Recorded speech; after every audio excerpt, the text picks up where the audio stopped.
ವಿಚಾರವಾಗಿ ನೀವು ಸಭೆಯನ್ನು ಕೂಡ ಮುಂದುವರಿಸಿರ್ತಕ್ಕಂಥದ್ದು ನಿಮ್ಮ ಪ್ರವಾಸ?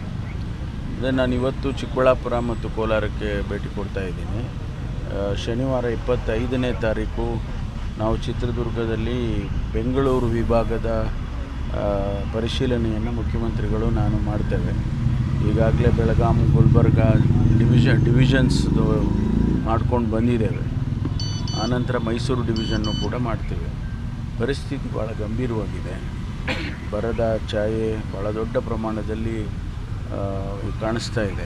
ಅದಕ್ಕೆ ನಾವು ಕೇಂದ್ರ ಸರ್ಕಾರವನ್ನು ಕೂಡ ನಮಗೆ ಸಹಾಯ ಹಸ್ತ ನೀಡಬೇಕು, ಹಣ ಕೊಡಬೇಕು ಮತ್ತು ಕೆಲವು ನಿಯಮಗಳನ್ನು ಸಡಿಲ ಮಾಡಬೇಕು ಅಂಥೇಳಿ ನಾನು ಕೂಡ ಪತ್ರ ಬರೆದಿದ್ದೇನೆ ಮತ್ತು ಮಾನ್ಯ ಮುಖ್ಯಮಂತ್ರಿಗಳು ಕೂಡ ಬರೆದಿದ್ದಾರೆ.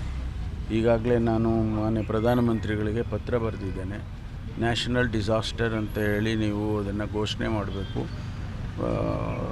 ಆಂಧ್ರದಲ್ಲಿ, ತಮಿಳುನಾಡಲ್ಲಿ, ತೆಲಂಗಾಣದಲ್ಲಿ, ಮಹಾರಾಷ್ಟ್ರದಲ್ಲಿ ಎಲ್ಲ ಕಡೆ ಈ ಬರ ಹೆಚ್ಚಾಗಿದೆ. ಅದಕ್ಕಾಗಿ ಇದನ್ನು ಒಂದು ನ್ಯಾಷನಲ್ ಡಿಸಾಸ್ಟರ್ ಅಂತ ಕರಿಬೇಕು ಅಂತೇಳಿ ಬರೆದಿದ್ದೇನೆ.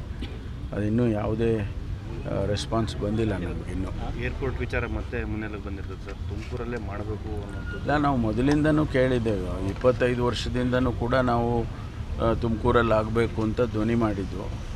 ಆನಂತರ ಅದು ಬಿಡದಿ ಹತ್ರ ಆಗಬೇಕು, ಆಮೇಲೆ ಬೇರೆ ಬೇರೆ ಜಾಗಗಳನ್ನ ಗುರುತಿಸಿದ್ದಾರೆ.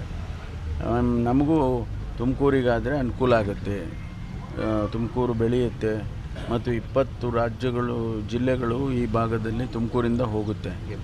ಅದಕ್ಕೋಸ್ಕರ ಒಂದು ರೀತಿಯಲ್ಲಿ ಹೆಬ್ಬಾಗಿಲು ಅಂತೇಳಿ ಕರಿತೇವೆ, ಅನುಕೂಲ ಆಗುತ್ತೆ.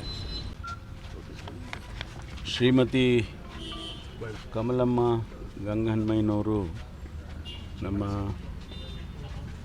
ಶಾಸಕರು, ಆತ್ಮೀಯರಾದಂಥ ಮಾಜಿ ಶಾಸಕರು, ಆತ್ಮೀಯರಾದಂಥ ಗಂಗಹನುಮಯ್ಯನವರ ಶ್ರೀಮತಿಯವರು. ಅವರು ಇವತ್ತು ನಮ್ಮನ್ನು ಅಗಲಿದ್ದಾರೆ. ನಮಗೆಲ್ರಿಗೂ ಕೂಡ ಭಾಳ ಅತ್ಯಂತ ಪ್ರಿಯವಾಗಿದ್ದಂಥವರು. ನಮಗೆಲ್ಲ ನೋವಾಗಿದೆ. ಭಗವಂತ ಅವರ ಆತ್ಮಕ್ಕೆ ಶಾಂತಿಯನ್ನು ಕೊಡಲಿ. ಅವರ ಕುಟುಂಬದವರಿಗೆ ಅವರ ನಷ್ಟವನ್ನು ಭರಿಸ್ತಕ್ಕಂಥ ಶಕ್ತಿಯನ್ನು ಗಂಗಹನುಮಯ್ಯನವರಿಗೆ, ಅವರ ಮಗ ಮಾರುತಿಯವರಿಗೆ ಎಲ್ಲರಿಗೂ ಕೂಡ ಕೊಡಲಿ ಅಂಥೇಳಿ ಪ್ರಾರ್ಥನೆಯನ್ನು ಸಲ್ಲಿಸ್ತೇನೆ. ಅವರು ಸಾರ್ವಜನಿಕ ಜೀವನಕ್ಕೂ ಕೂಡ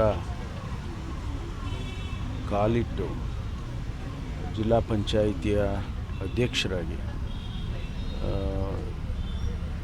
ಇಡೀ ನಮ್ಮ ಜಿಲ್ಲೆಯಲ್ಲಿ ಒಳ್ಳೆಯ ಕೆಲಸವನ್ನು ಮಾಡಿದರು.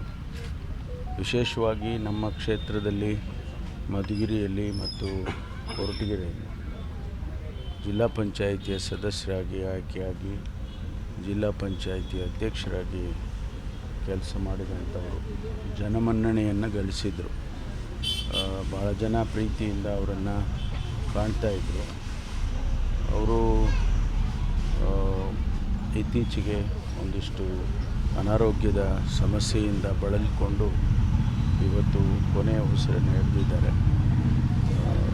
ನಿಜಕ್ಕೂ ಕೂಡ ನಮಗೆಲ್ಲ ಭಾಳ ನಷ್ಟ ಆಗಿದೆ ಅಂತ ಹೇಳೋದಕ್ಕೆ ಬಯಸ್ತೇನೆ. ವಿಶೇಷವಾಗಿ ಗಂಗಹನುಮಯ್ಯನವರು ಮಾಜಿ ಶಾಸಕರು ಮತ್ತು ಅವ್ರ ಮಗ ಮಾರುತಿಯವರಿಗೆ ಅವರ ನಷ್ಟವನ್ನು ಭರಿಸ್ತಕ್ಕಂಥ ಶಕ್ತಿಯನ್ನು ಭಗವಂತ ಕೊಡಲಿ ಅಂತೇಳಿ